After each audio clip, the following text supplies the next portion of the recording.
Jen. I am here with a tarot deck interview. This is my first interview that I've done with a tarot deck.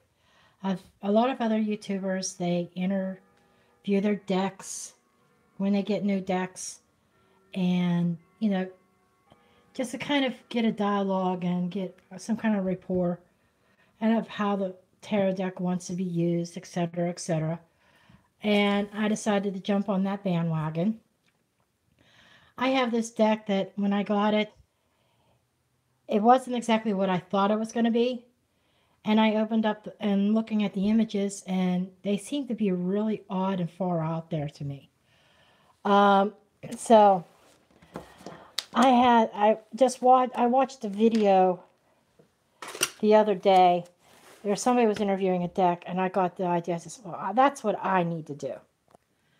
And this is the box. And as you can see, these images are really different.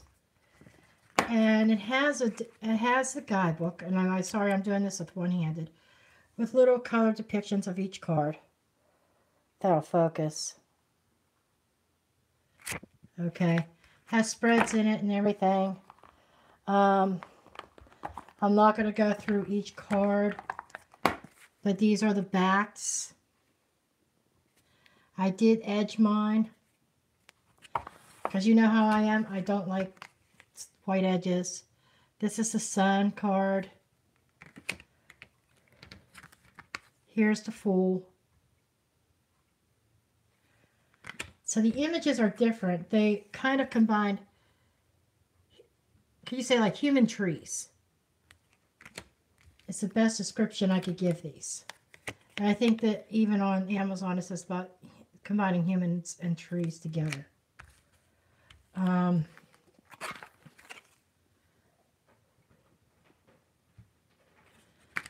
The images, the artwork's stunning, but it's different. If I would have seen more of these images online, I probably would not have purchased a deck, to be perfectly honest. But I decided, well, I'm going to see what I could do with these. And I was reading in the guidebook a little bit, and some the meanings to these, it's very loosely based on Rider-Waite. But the interpretation of the artist and the designer of this deck, author of this deck, had a little twist, a different perspective on most of the cards. So, this is my interview. The first card is What Teach Me. And I don't believe I purchased this by accident. I was meant to have this deck. And the first card comes up as the Ace of Wands. Traditionally, I think of the Ace of Wands as, being fiery, inspirational, creative, new ideas. But this deck was here telling me it's here to teach me how to work with the deck as part of a team. The Ace of Wands is talking about teamwork in this deck. And it's to learn to allow them to assist me and my clients, and to help me to be more creative in my readings. The next question is, it says, tell me about yourself. The deck describes itself as the Magician. And the Magician in this deck it's about connecting with your inner self, with your higher self. And it's about manifesting. It is still about manifesting your goals, but it's also about finding the answers that you seek.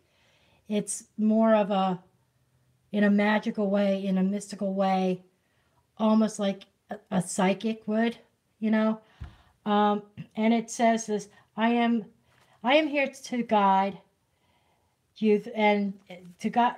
It says that the deck was telling me that it's a guide. That it's the gateway to the subconscious. And I also got the message that it said, I can empower you and help you manifest your goals and your dreams. I hold the answers and I offer insights. Okay. The next card was supposed to be answer the question, how do you see me as a reader? And the card that came up was the Knight of Pentacles. And I see the Knight of Pentacles as somebody who's slow and steady, who takes their time, which I do take my time to learn a deck. Okay. But also sees me as being determined and somewhat cautious, and someone who needs to embrace their emotions. So it's telling me that I need to embrace my emotions and then use my my past, my life experiences to help to understand what other people are going through. Okay? Then the next card answers the question of what are your strengths? And the strength of this deck says the Eight of Wands. The Eight of Wands is communication. It's usually fast moving, things coming really quickly. It doesn't like to stand still. Okay? And the message that came from this card, the deck says, I communicate well. I can get things moving. I will help you connect to your higher self and unify the conscious and subconscious mind as one entity. And you can see how it's like the branches go upwards out of the crown chakra. Okay, the next question was, what is your weakness? So the deck's weakness came up with the Hermit. And it's basically saying that the deck said that I am not good with retreating into myself. I am a deck that needs to bring things to the light and to bring things up to the surface. I do not do well with solitude. So the deck does not, it's not about inner growth.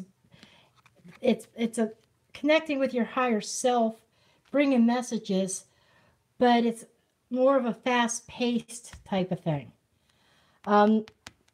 This deck does not work well by itself. It likes to work with other energies, and it likes to work with somebody. The sixth position was, how can we best work together? And the answer to this deck, which I was confused with the last two cards, but it was the Five of Wands. Now this Five of Wands is about, there's reflection. There's like, this is supposed to represent like the tears falling. But the message of this card was, it says, keep refining myself. It tells me, it says, keep refining yourself. Know the pain of the past and learn from it. Keep evolving. As growth occurs, so does change. Keep moving forward and help others to overcome their conflicts and sorrows. So saying that together that we will help other people overcome their conflicts that they're having, overcome their problems and their sorrows, and help them to try to find healing in their life. That's how the deck says that we will work together. And then I says, what are the potentials for the outcome of us working, actually collaborating together? What's the potential outcome? And those people would panic if they saw the Ten of Swords. And it deals with all these fragments. It's the fragments of the soul. And the soul gets fragmented when we go through crisis and hard times. But on the flip side of this, what the deck was telling me is that the result will bring a time of bringing the fragments of the soul together as one. Working together will bring healing to others and help others piece their life back together. My kitty's getting all over my cards. So the potential outcome is going to be helping people put their lives back together. So my overall assumption of how this deck wants to be used is not as much as fortune telling, or telling the future. It's not, it's more of a guidance. It wants to be used in a healing method. It wants, for everything that I gather here is that the deck wants to be used in readings that involve a deep conflict. I don't know what's going on with my video, but a conflict, people that need guidance and that whose lives are in crisis, to help them put back together. So that is my assumption of this deck, and I look forward to working with it. And I do thank you for